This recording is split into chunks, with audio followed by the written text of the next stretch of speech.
All right, what's up, world? Ladies and gentlemen, coming to you from the brand new Beats One studio here in Los Angeles. I can't tell you enough how good and clean the energy feels here.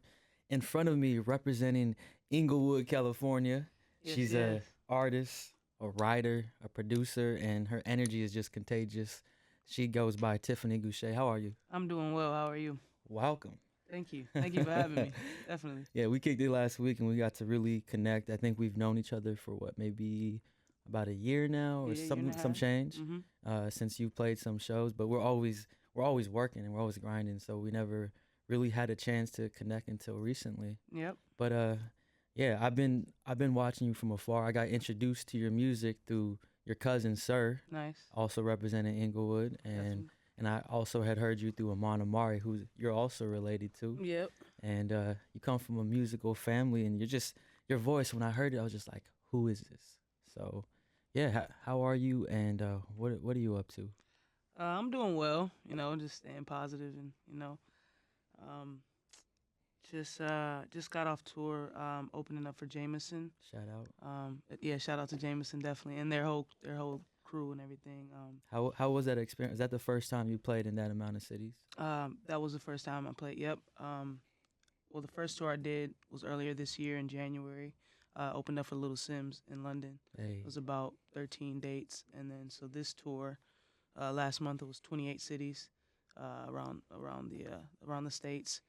Um, it was the most beautiful experience I've ever had in my life in terms of like the reception from the audience, and um, I didn't know I had that much strength in me to do 28 cities. yeah, Not that I doubted myself, but this was my first yeah. time doing that, but it was a great experience, life changing. How do you prepare for something? Save your voice and keep that longevity and be able to come out every day, low amount of sleep, eating once a day. How do you do Prayer, and I've been drinking like a gallon of water per day, that? staying hydrated. I have these lozenges. They're called Grethers Pastellis, and they're like glycerin-based lozenges. So I would take those daily, throat coat, you know what I Yeah. mean, and just getting rest when I can. As an artist, when you're performing in front of these crowds that are most likely there to see Jameson, or if they are there to see you, but overall Hmm. having to earn the respect and win Hmm. them over, how was that? Do you like that challenge? I love that challenge because I'm just here to promote love, and if you ain't about love, and what are you about? You know what I Ooh. mean? So, not to diss anyone, Nah, but that we need that, and nah, we do. as people, we crave, love and things. Yeah, You want to feel. So, I like that challenge, and it's good music. I'm just trying to show that that real music still really exists. You know yeah, what I mean?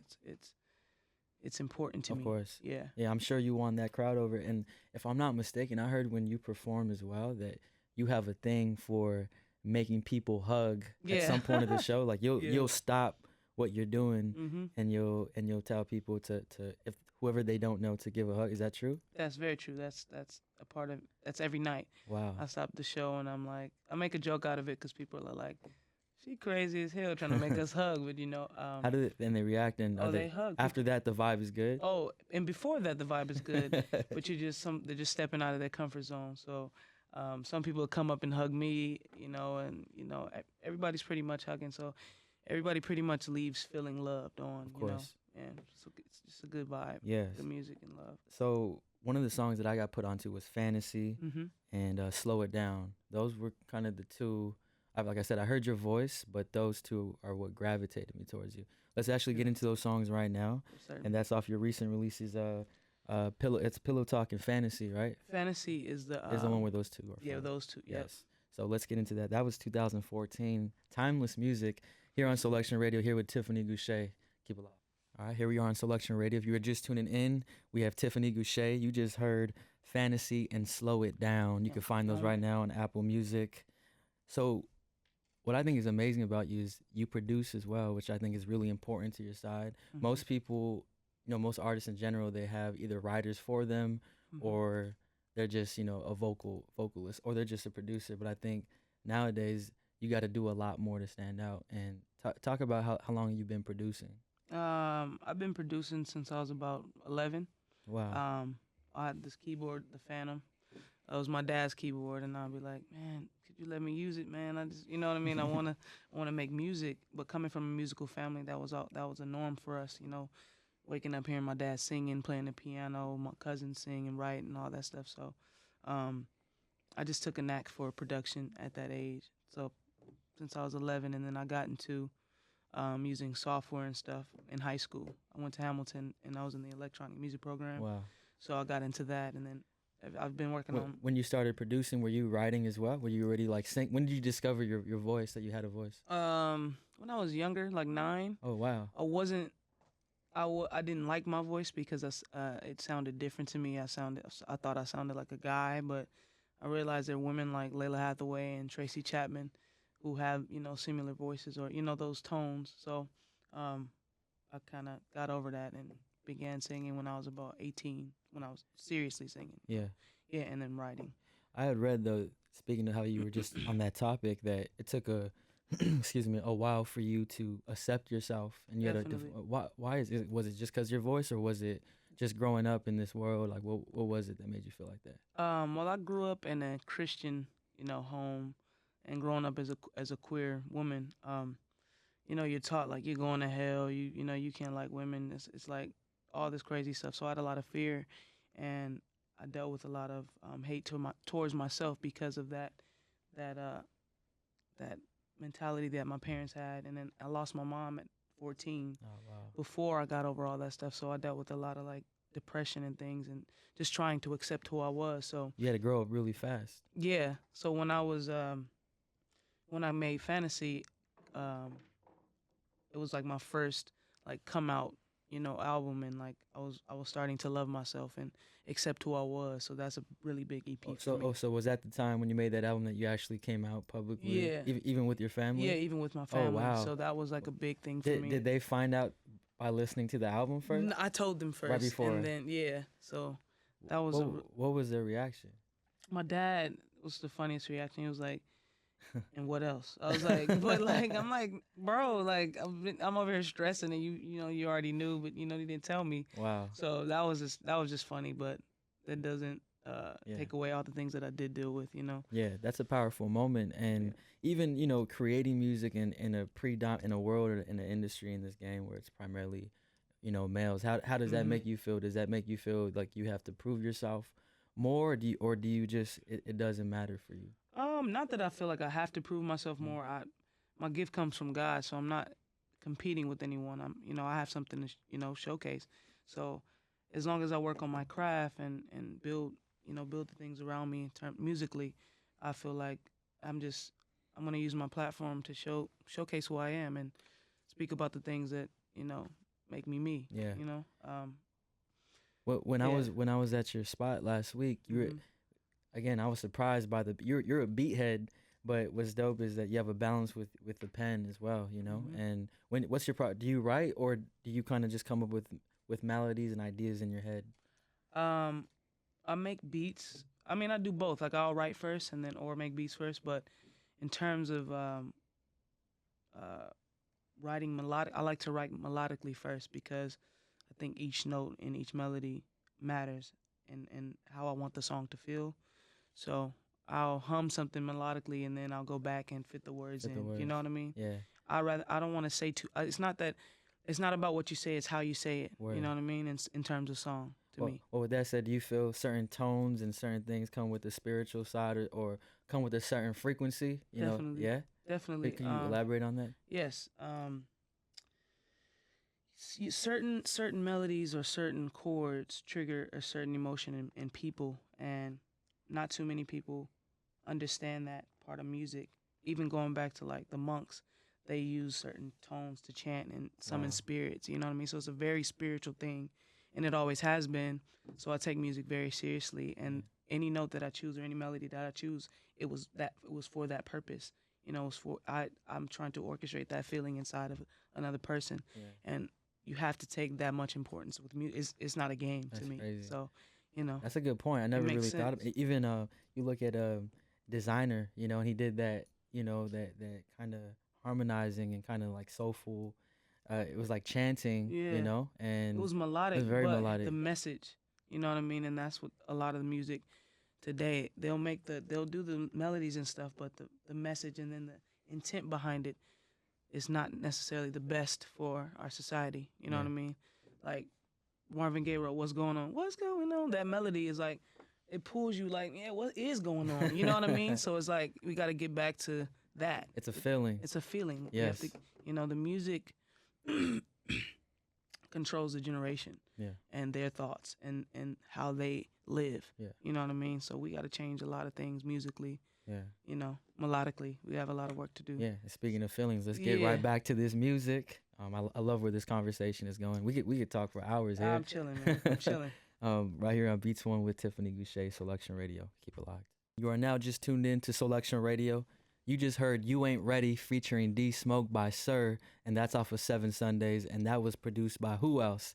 Tiffany Gouché. Oh man. Yeah, I love that joint. I remember I heard it at Zanzibar, and I heard it live with Sir's band. I'm not sure if you were there, but just to hear it live, and then recently, whole circulation, I barely find out that you produced it. It was just like, no wonder I loved it. It makes sense. Appreciate that. So I know you come from a musical family, as you mentioned earlier. Mhm. Is it true that your uncle, he played the bass for Shaka Khan, Yeah. Michael Jackson, Mhm. Prince? Yeah. Wow. How does what did you have you talked? Is there any stories or When we were growing up, he had an annual show that he would do called Praise Connection, and where all the dopest singers, musicians, and artists would come out to this spot on Sunday nights, and and this was when I was about 6 or 7, and we would just sit there and take it all in. So I grew up on actual real singing, like Yolanda Adams and CeCe Winans, and real like gospel singers and stuff. So my palette for music is it's wide, it's vast. So I have good taste in music, and I enjoy good music and good singing and good, and real music. So he kind of paved the way for us to, get out there and do music. what is music. it like at your family parties and get-togethers? Is everyone just singing and playing instruments? Is it just more of like a jam session? It used to be. Now we kind of just chill, you Just know what I chill. mean? But we still get around the piano and sing, and we all have studios in the house, so we play each other's songs and stuff like that, and we just love on each other. Yeah. We're all musicians, For sure. What about, have you written for, I know there's some art, I know that's Jill Scott, Yes. right? Mm-hmm. How was that? That was a beautiful experience, and I got to experience that with my cousins and my sisters. Everybody in my family sings, but I don't get to sing with my sisters too much. They're younger than me. They all went off to college and stuff like that, but it was all of us that day, and we all sang background as well too on those records. Who For else? Jill. Who else have you written for? Joe, the Pussycat Dolls, Nice. Usher. Usher. What song for Usher? We wrote a song called "Taking Over the World." Okay. That he recorded and also I did a record when I was 17. I produced a record for Missy Elliott. It's called "Hip Hop Hey. Don't Die." But What year was that? that was 2009, 10. 2009. This was right when I got out of high school. A Wow. couple years after high school. That's crazy. So I never heard the record, and I never met Missy, but her manager called me and was like, "Miss took the beat," and I'm just like, I remember falling out on the grass because that's one of my biggest inspirations, in terms of an artist and like How did being a they producer. even hear it? How did they hear it? She recorded it, and the album didn't get released because she had an immune disorder. She had Graves' disease, and she got sick, so her career was put on hold. Oh, wow. That's what happened. I didn't even know that. Yeah. I was wondering, like, there was a minute for when Missy kind of went MIA for a Yeah. bit. She kind of just was missing, and you kind of wondered if she was just taking a break or She got what sick. it was. Okay. Yeah, took a little break.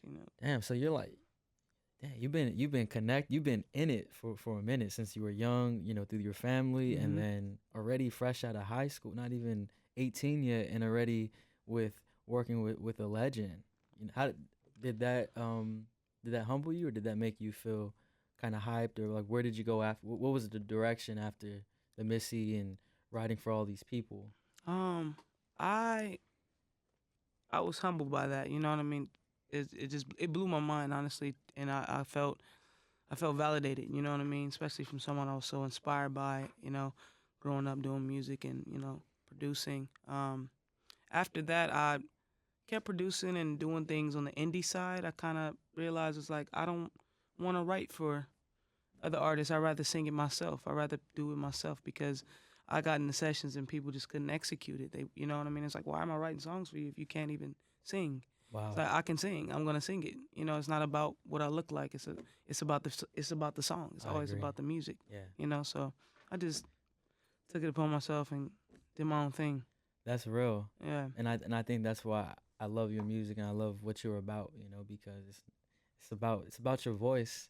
You have a powerful voice, and I feel like you're just getting started, and that's why I wanted to bring you on the show, because I feel the world, you know, not even just 100 plus countries, but for those who just discover it, you know, if they see the video, if they see just something on the internet, like, who is Tiffany Gouché? Well, they should know. I appreciate it. Yeah, of course. Definitely. On a last note, what is next for you?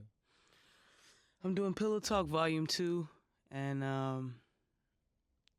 yeah, I'm just working on good music, man. Good music. Making things happen. Yeah. Yeah. Yeah. Yeah. Okay. Well, I'm looking forward to that, and this is just the first of many, many steps with us. I'm looking forward to even getting some of our artists and producers connected over to you, because we need you. Ah, man. You're the voice. We're the it. instrument. We could just collaborate. So thank you, and hope we could all really tour together coming soon. Oh, definitely. Yeah. All right. Definitely.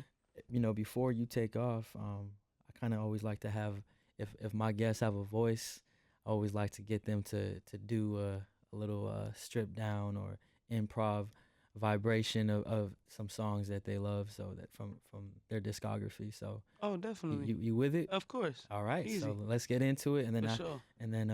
yeah, here on Soulection Radio, we have Tiffany Gouché live and direct. Keep it locked.